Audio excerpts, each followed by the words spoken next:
Hello, everyone, and welcome to another episode of Sin City Crypto. I am one of your co-hosts and the producer, Carl, and I'm here today with my good friend David, and we're going to get into some serious topics about the crypto world, specifically something called the NFTs.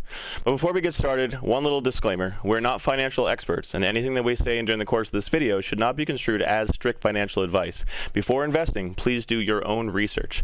With that being said, one little reminder, if you do happen to like this content, please like, share, and subscribe, and that way you can grow the channel and help us get this message to other people who are also interested. So with that being said, what's the topic of today?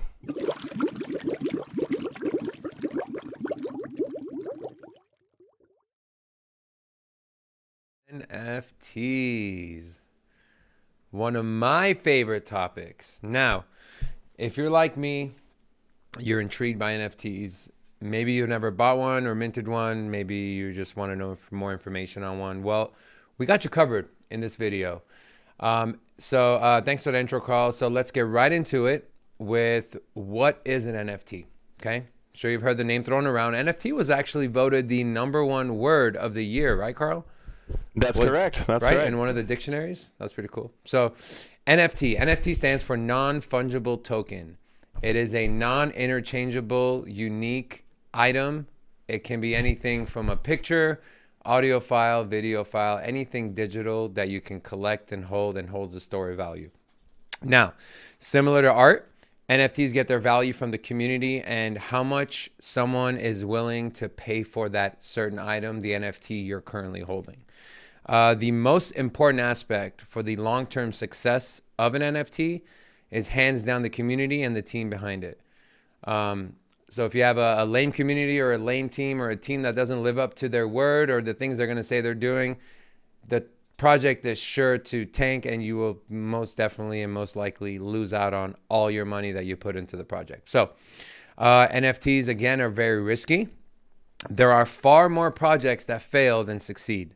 And this is true in crypto, but more true in NFTs. This is why proper research is extremely important. This will help minimize your risks of new projects. The best way to minimize your risk as much as possible is to wait for a new project to get off the ground and buy it on the secondary market versus minting it. Minting is a lot more risky because you don't know if these people behind the project are just gonna let a bunch of people mint, take their ETH money and run, or if they're actually committed to their project long term and they're gonna provide value and equity for you, the holder and the buyer of their NFT. There are two ways of acquiring an NFT. The first way and the most exciting way is minting one, but it happens to be riskier. And the second way is buying it on the secondary market after it's already been minted and revealed. Now, we're gonna get into our first subsection of our deep dive, minting. From finding a project to minting a project. Now, there are multiple ways to find a project, and we're going to go ahead and pull up my screen. There's two websites I want to highlight. The very first one is nftcalendar.io, and I got it pulled up on the laptop here. This is where you can see what's minting today, what's upcoming, and what's ongoing. So we're going to kind of navigate this website here. We're going to go to upcoming, and it'll have all of the upcoming with the date listed here. You can see from the dates. Now, when it's a date like this, it typically means that the earlier date is pre-sale and whitelisted people, and then the later date is the full public mint.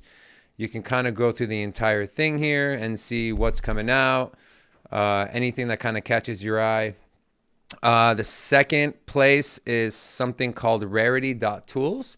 So this is their homepage. You click on upcoming and it shows you the upcoming NFT sales. It shows you yesterday's sales, kind of what happened, and then obviously today's sales. Same thing, tells you how much each costs, how many total, what time, when it's happening. So now, some things you want to check for when you're getting ready to mint an NFT. The biggest thing is how many items are going to be in this total NFT project. As you can see here on both websites, I'm going to go back to nftcalendar.io. Here you can see if you click on the item here, it shows you, where does it show you? Right here, 10,000. You go back to Rarity Tools.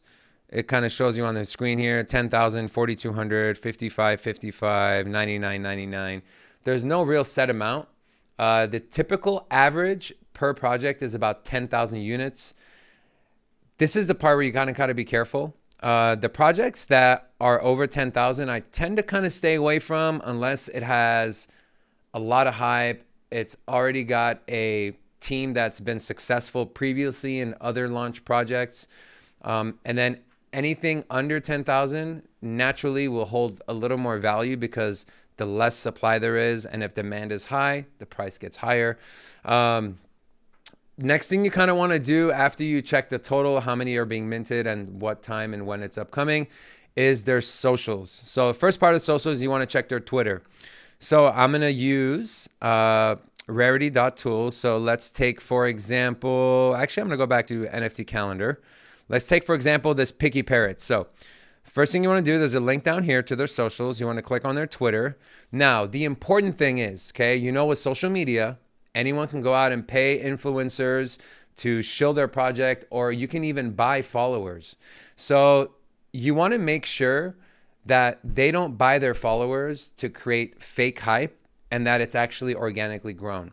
So the easiest way to check this is you look at how many followers they had when they joined. Okay, so they've joined about a little over a month ago. They have 20,000 followers. But here's the most important part.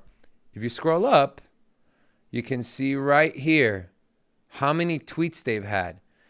So they've had only 30 tweets, but they have 20,000 followers.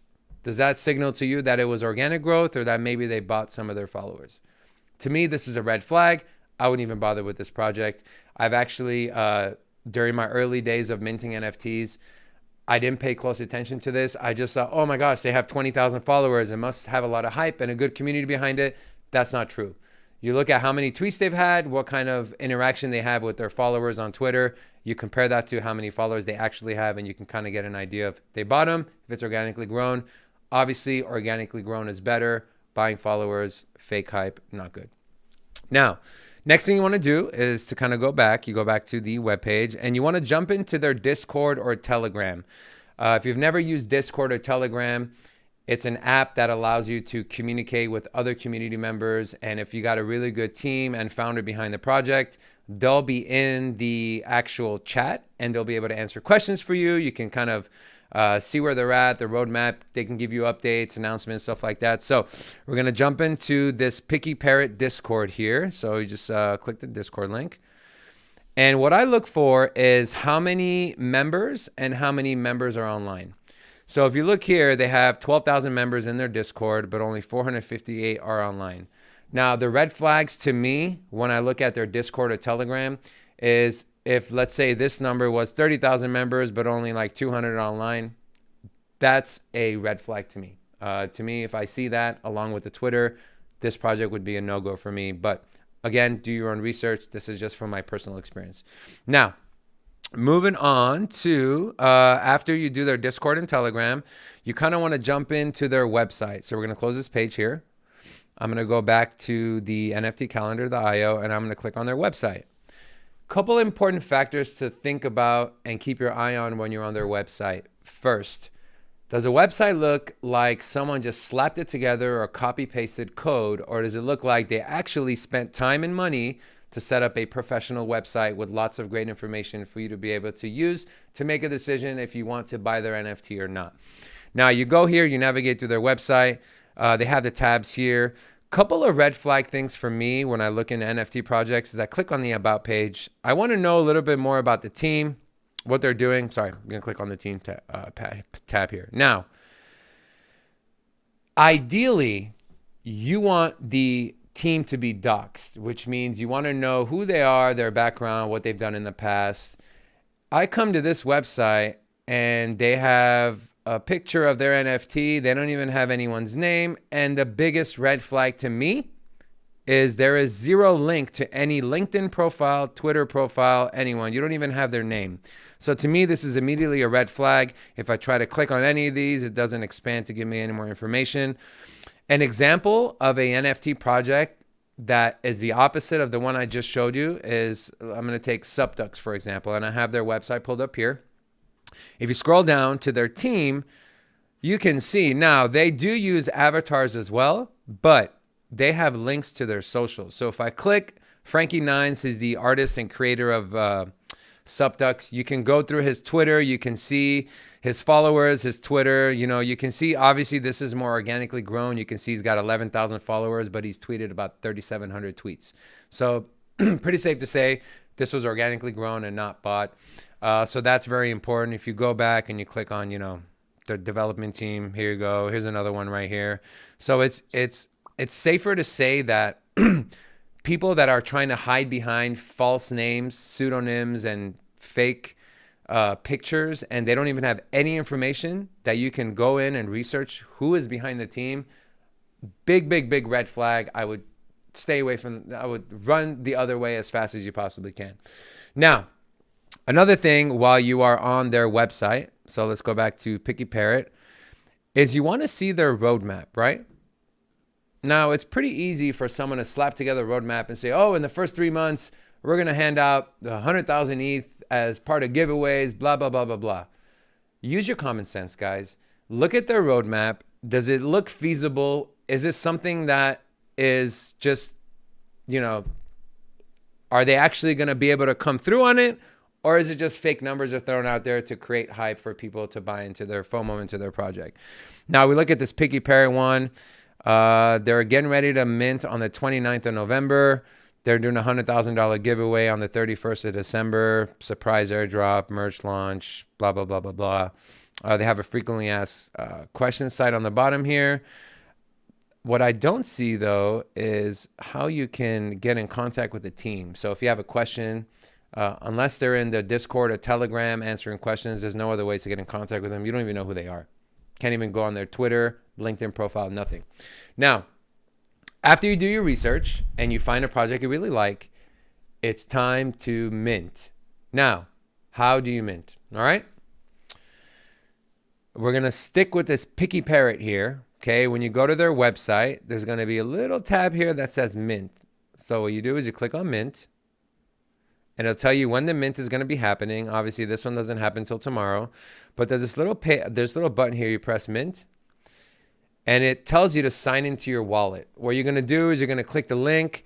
You're going to, now this is an Ethereum one, so you're going to connect. I typically use MetaMask for my Ethereum transactions. You're going to link your MetaMask wallet. You're going to click accept. It'll link your wallet. Make sure you have enough ETH in there. And then when it's ready to mint, it'll give you directions on how to mint. Now, every single project is a little different. Some projects have a limit on how many mints per wallet. So they'll say you can only mint 3 per each wallet. So if you wanted to mint more, you'd have to set up several wallets, connect them, and then use those to mint different times. Other ones won't have limits. Some will actually give you a discount for minting multiple. I know that's what Subducks did. For it was like 3, 5, and 10. You get a discount. So yeah. Now, what happens after you mint? Now, after you mint, your NFT will land into whatever wallet that you connected to the website to mint from. Now, what'll happen is it'll come into your wallet and it won't be revealed. It'll be just a generic picture on there, and they won't mint. Some projects will mint right away.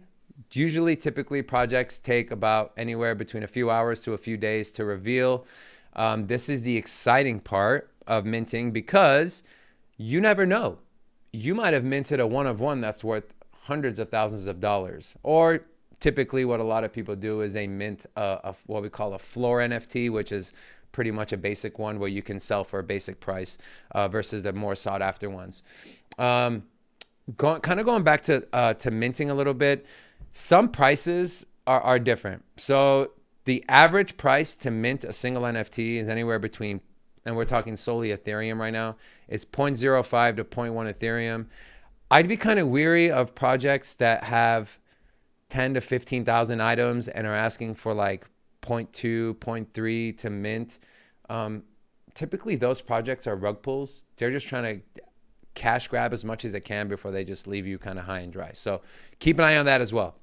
Now, keep in mind also, the price you pay to mint does not include gas fees.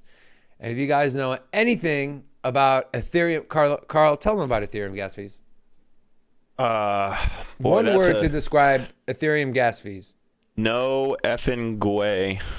It is ridiculous. If It you is have a absolutely bank ridiculous. account that you're sad that charged you $15 for an overdraft fee, making a transaction on Ethereum gas fees will make a traditional bank feel like a godsend.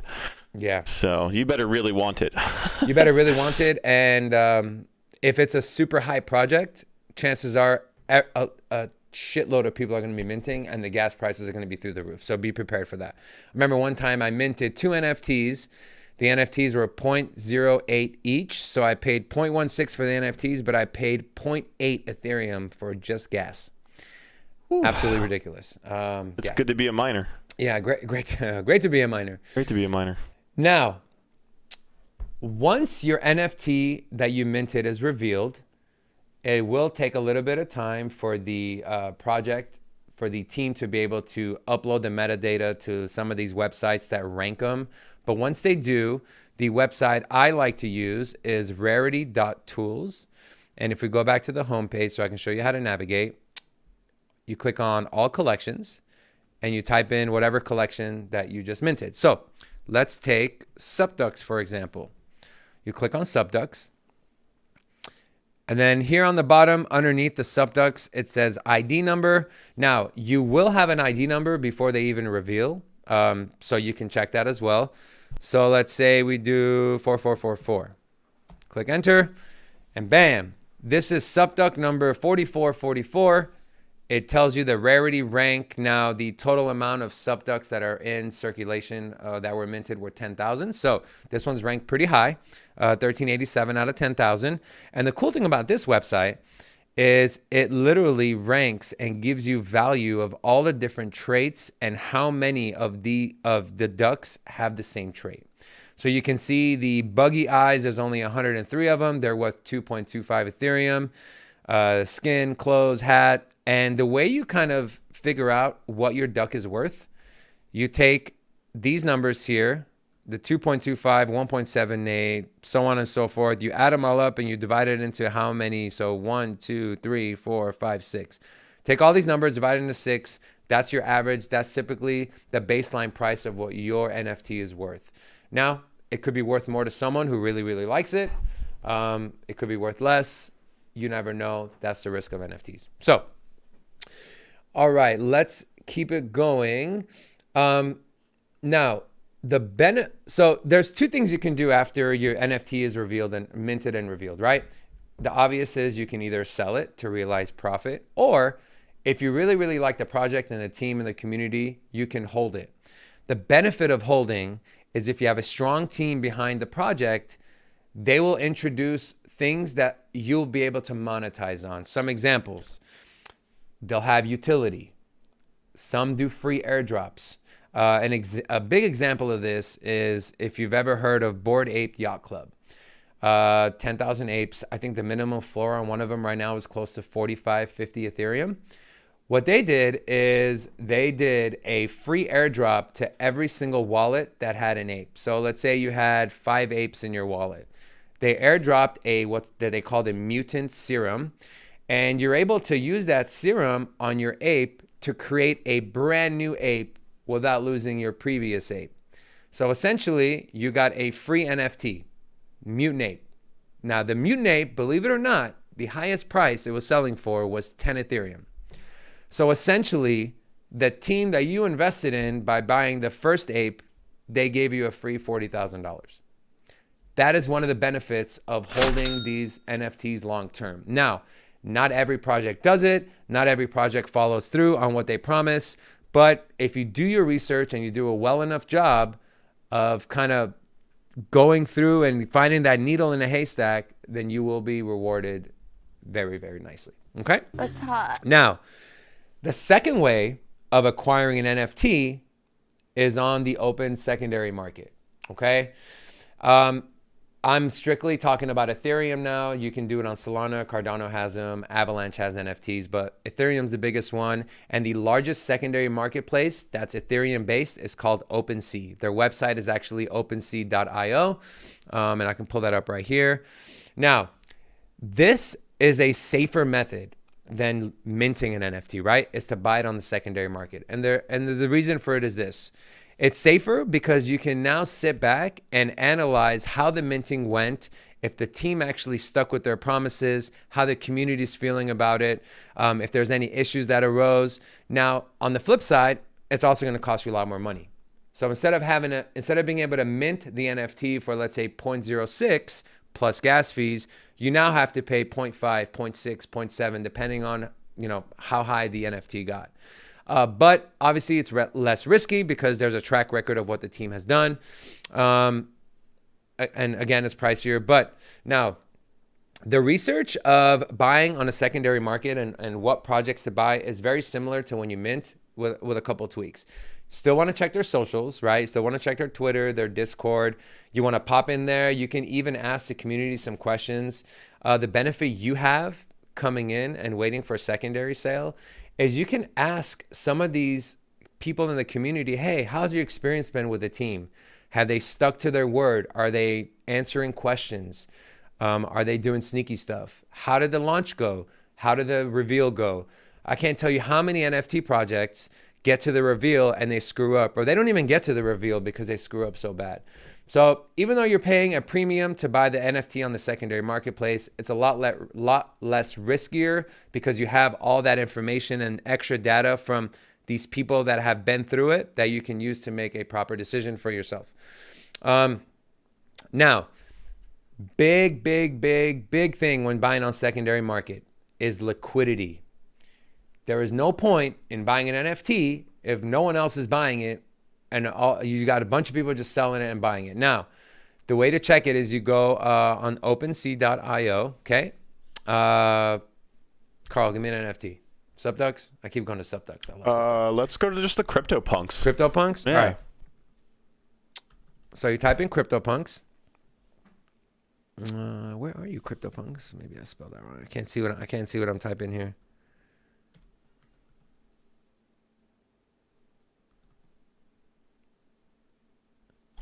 That's CryptoPunk number 1, CryptoPunk.eth. Let's go Subducks.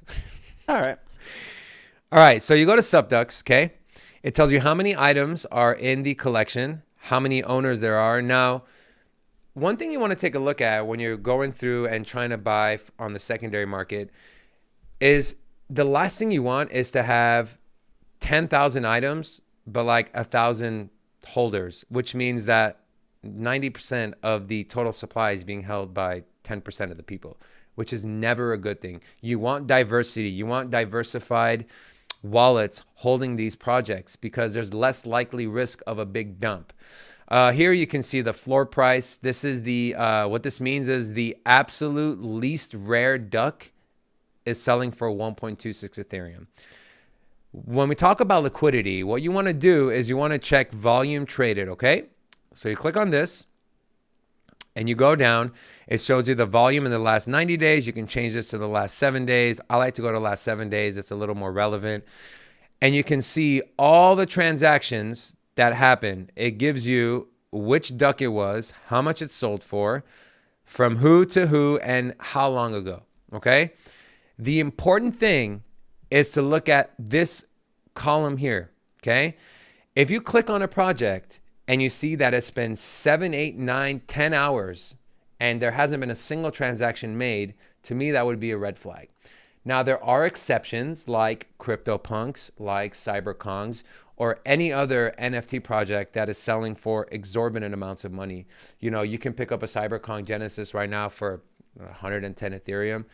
Obviously, there's less people who have 110 Ethereum to spend every 10 minutes or every 20 minutes versus something like a Subduck who's only going for 1.26. So that's how you can see the liquidity. You see here, okay, 2 hours ago, 6 hours ago, 777, bro. All right, so this is fine with me. We're good. Now, next thing you want to check when you're doing research, when you're getting ready to buy secondary, you can take it off the computer, Carl, is what kind of utility do they have? Okay, some of the big utility factors are A, is there a utility token? So for example, CyberKongs, for every CyberKong you have, it generates you 10 banana tokens a day for the next 10 years. and each banana token is worth roughly $62 right now. So if you do the math, for every Cyberkong you hold, you're earning $620 a day. Now, if you have a Cyberkong and you're getting $620 passively a day, are you more likely to buy it or sell it? To hold on to it or to sell it? You got to think of that too. How strong is the community? Okay. Second, is there something like a game or a comic book or any sort of implementation into the real world with your NFT? Because if that happens, you're able to monetize on that, and the community and the project founders will kick back some of the money earned to all their NFT holders. And the last one, are there any plans to airdrop? Typically, when a project decides to do an airdrop, they'll announce it, let's say 2 weeks or 30 days in advance. When that information gets out, there will be a run-up of price leading up to that point. Because now you're saying, okay, I can buy a subduck, and on top of it, in 30 days, I'm going to get a free NFT that can be worth, who knows, can be worth more than the subduck, could be worth the same, could be a little less. That's another thing to keep your eye on. If you can get in before the airdrop is announced, then it would benefit you greatly. Okay. Now, once you find one you like, you head back to Rarity.Tools and you can put in the ID the same way we showed you earlier. You can put in the ID of whatever project you're looking into buying, and you can check the rarity. You can go ahead and look at the rarity score per trait and see what gem you can find, right?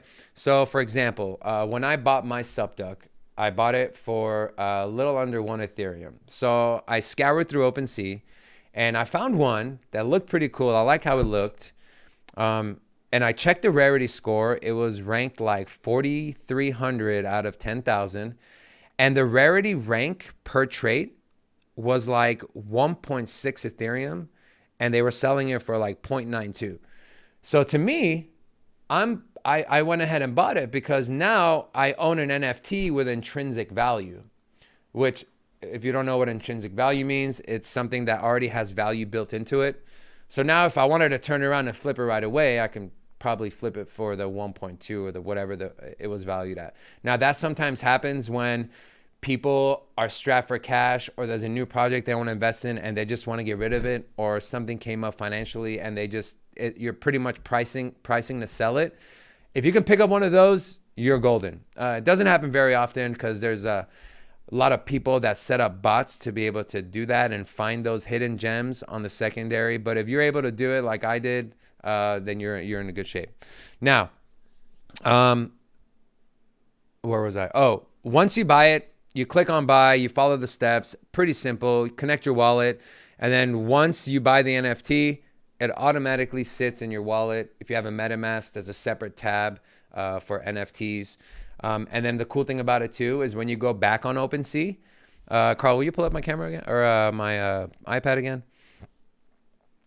So you would click here, and once you're logged in, you can connect your MetaMask wallet, and it shows you all your NFTs. It shows you all the different offers you have on it. It shows you the traits, the characteristics, how many people have viewed it, how many people saved it as their favorite. So you can use that as a tool to see, hey, I want to sell, I want to realize profit. Is now a good time? How are the views looking? So yeah, that's pretty much it as far as how to buy or mint NFTs, what NFTs are. We will be doing a follow-up video on the top 5 blue chip NFT projects out there coming up this week. So please make sure to stay tuned for that. Besides that, you guys, that's all we got for today. Thanks for tuning in. Again, like Carl said, we are a growing channel. We'd love for you guys to grow with us. Help us out. Like the videos if you like them. Comment, interact with us. Our goal is to build a community that we can go back and forth and share ideas. And most importantly, subscribe, hit that bell notification so you know when we're on. And that's it for me, guys. Thank you so much again. On behalf of myself and Carl, you guys have a lovely night. Take care. Peace.